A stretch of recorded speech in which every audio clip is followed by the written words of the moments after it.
I know this is where we need me in trouble with somebody. Listen, English police, you've arrested me enough, right? I didn't do nothing. I'm trying to spread the word of the Lord. I'm a Jehovah's Witness. I really want to bring him closer to Christ. Yeah, what's wrong with that? That was my only intention. I ain't hurt nobody. Well, plus you have 3 more warnings. You're fine. It's like I zoomed in on his house number on accident. Oops. Oops. He's not there anymore. No, yeah, he's gone. He's gone. He ran away. What does he say? So just had these sent to me while waiting for police. Banging on our door was Andrew Tate, kickboxer, and someone else. Someone else was my brother. Yeah. And he looked that's just him having a panic attack. But yeah, it was this is a few years ago. That honestly, like that has to be shit to a fighter, they're at your door. Yeah. That's pretty scary. Yeah. Yeah, it is. But I think Mike Tyson said it, right? He said social media has people comfortable with disrespecting each other without being punched in the face. Yeah. In the olden way of man, I would never disrespect someone to their face unless I understood there might be a physical confrontation. Absolutely. So you check yourself a little bit. There's a consequence. There's no longer any consequence. But you learn that in fucking grade school. And you know now, if someone fucks with your kid and hits your kid and your kid hits that kid back, your kid will get in trouble. Yeah. Do you know what I mean? Say for protecting themselves. And that's once again conditioning. They're conditioning you crazy. To take the shit sandwich, do nothing but. I'll tell you this, I told my son, because it's the older one, who I told him, I go, that's okay.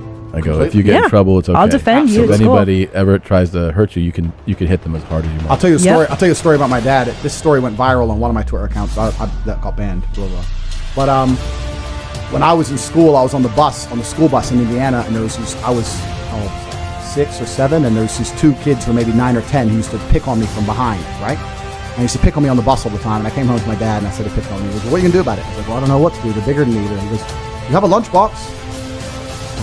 That was his answer. So anyway, they kept picking on me. And after about 10 days, when they picked on me, after about 2 weeks later, I remember one of them slapped me on the side of the face and it stung. And I turned around my lunchbox and smashed him clean in the face. And it was a plastic Batman lunchbox. It was blue. And when I hit him, it splintered and it cut him. So blood squirting everywhere all over the school bus, right? And the 2 bullies are like, now they crap themselves because the kid they picked on all of a sudden just turned around and smashed him in the face. So I came home. After I hit him, it was just before, as the bus stopped, I turned around, smashed him, and ran off the bus. So as I ran off the bus, I ran all the way home, like scared, because I just hit him. And I got home when I just had the handle of the lunchbox. That's all I had left. And my dad saw me, and he instantly said, "Let's go buy a new lunchbox." And we went to the Walmart, and he said, "I'll buy you as many of these as you need, son." And he bought me a new lunchbox, and that was the end of my bullying story. No, he bullied me again. That's right. He didn't ask me who they were. The school called. I don't know what he said to him. Must have told him to fuck off. I never heard about it again. But that was my dad's answer. Oh, my dad didn't come to save me. I kept telling my dad about him. He's like, "No, fix it. Fix it." Yeah. And after I smashed him in the face, my dad bought me a brand new lunchbox. He goes, "Anytime you need a new lunchbox, let me know. Otherwise, you know what to do." And that was it. Yeah. And I was never picked on again. That's right. And I learned my lesson for life. Right? Sometimes you tolerate X, and then it gets to Y.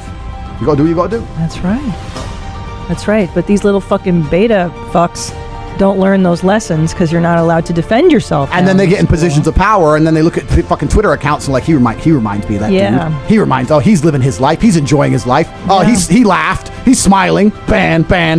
Like, they're getting out of their fucking mind. Even if he doesn't agree with your ideas, who gives a fuck? Who the fuck Who cares? I know. Why does anybody give a fuck what anyone else thinks about anything? It's full. So weird. It's full clown world slave line.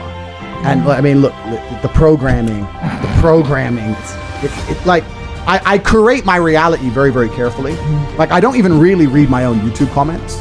I don't really, because it's just bullshit. Like, would you? It's terrible. Yeah, I don't. I really have an existence where I only talk to the people in my network, people I do business with, my brother. I live in a country which is sensible. I really am not around much of this, but I accidentally pick up bits of it. But I really try and curate my reality very, very carefully, because it's actually one of the things that's amazing to me. I said this the other day.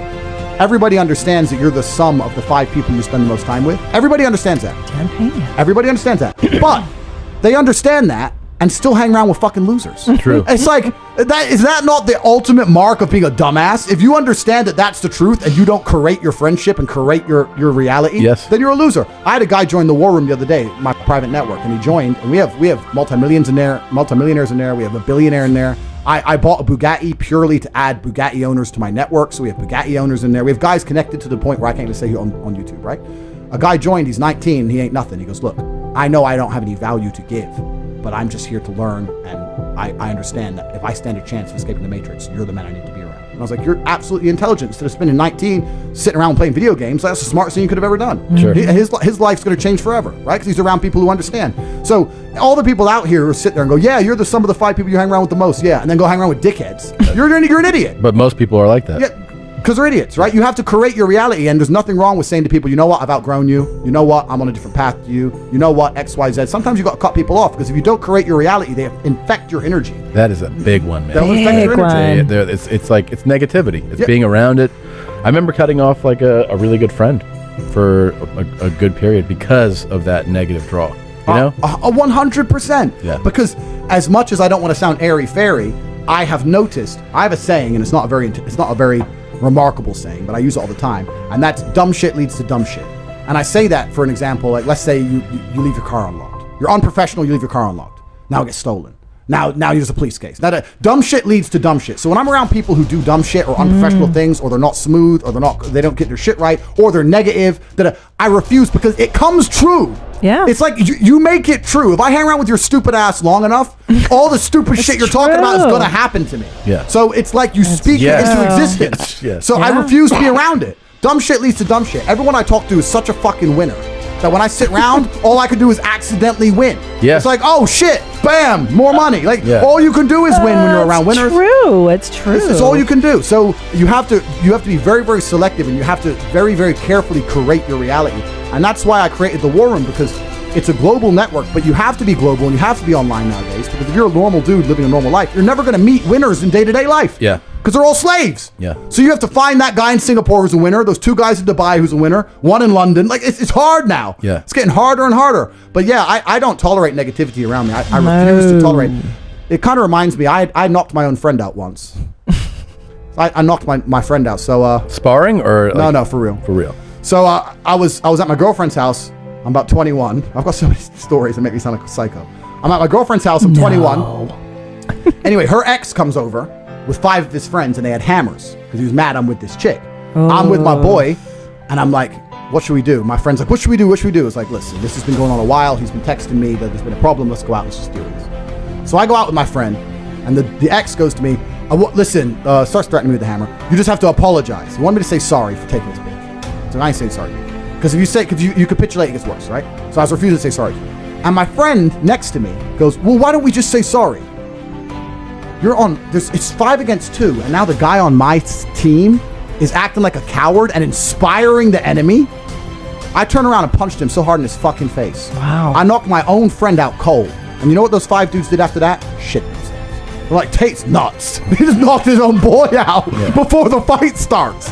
But you have to dismantle the coward next to you if you stand a chance. You can't be rolling with cowards. Cowards are they're more detriment than anything else. If that fight went down, do you think he was gonna help me?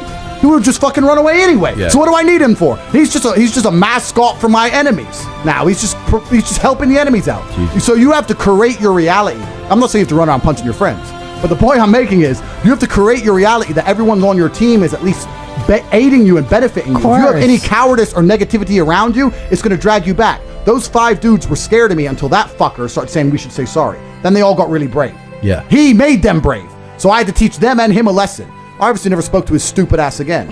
He called the police and everything like a pussy. Assault, shut up. I've wanted to fucking do what you just did to my staff so many times. What? Yeah. You know what I'm talking to. I can see through the glass. No, the people watching just can't see.